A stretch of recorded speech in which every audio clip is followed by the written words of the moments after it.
স্বাগতম জনাইছোঁ অসমীয়া farming YouTube চেনেললৈ আপোনালোক সকলোকে।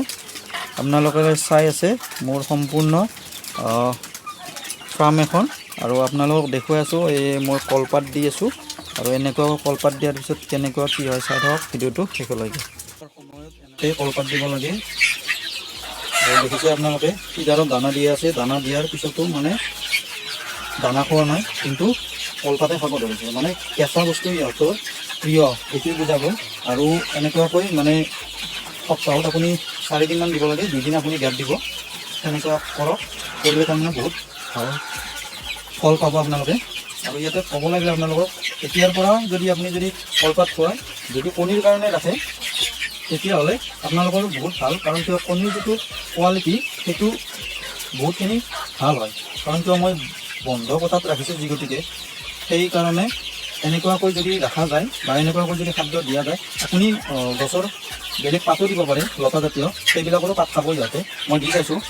আৰু এনেকুৱাকৈ দিয়াৰ পিছত যেতিয়ালৈকে কলপাত শেষ নহয় তেতিয়ালৈকে দানা নাখায়, কলপাতে খাব। আৰু কলপাত খোৱা শেষ হোৱাৰ পিছতহে দানা খোৱা আৰম্ভ কৰিব। আৰু দেখা পালে আপোনালোকে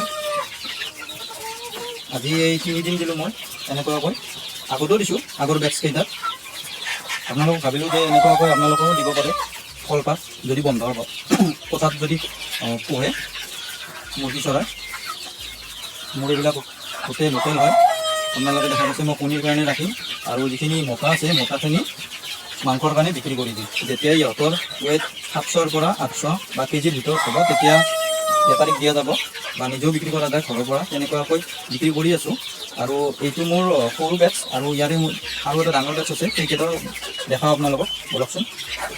এই দেখা পাইছে, এই মোৰ এইখিনি ডাঙৰ চৰাই, আৰু এই ডাঙৰখিনি বৰ্তমান ইহঁতৰ বয়স 3 মাহ পাৰ হৈছে, 4 মাহত সোমাব। আৰু 4 মাহ যেতিয়া সোমাব, 4 মাহৰ পিছত মানে ইহঁতৰ কণী পৰা আৰম্ভ হয়। ইয়াৰ আগত যিটো মোৰ বেটছ আছিলে সেইটো 4 মাহ 10 দিনত কণী পাৰিছিলে, আৰু তাৰ আগত আৰু এটা বেটছে 4 মাহ 5 দিনত, আৰু এইটো বেটছে 4 মাহত পাৰে নে 5 মাহত পাৰে আপোনালোকক ভিডিঅ' কৰি দেখাম বাৰু। এই দেখা পাইছে কলপাতে খাই আছে। কলপাতখন আচলতে বহুত বেছি ডাঠ নহয়, কোমল হ'ব লাগে, তেতিয়া ইহঁতে বহুত ভালকৈ খায়। আৰু এনেকুৱাকৈ বৰ্তমান খোৱা হোৱাৰ পিছত বাহত উঠি আছে, দেখাই পালে আপোনালোকে কি ধুনীয়াকৈ আছে। ইয়াতে আছিলে মোৰ 150+ আছিলে, অলপতে বিক্ৰী কৰিলোঁ, এতিয়া বৰ্তমান 114টা আছে। কেনেকৈ পালে ফাৰ্মখন আপোনালোকক সৰু শ্বৰ্ট ভিডিঅ'ৰ এটা দেখুৱালোঁ আজি। নিশ্চয় যদি ফাৰ্ষ্ট টাইম চাই আছে ছাবস্ক্ৰাইব কৰিব, লাইক কৰিব, এটা কমেণ্ট কৰিব নাপাহৰিব। আজিলৈকে এৰিছোঁ, বাই বাই।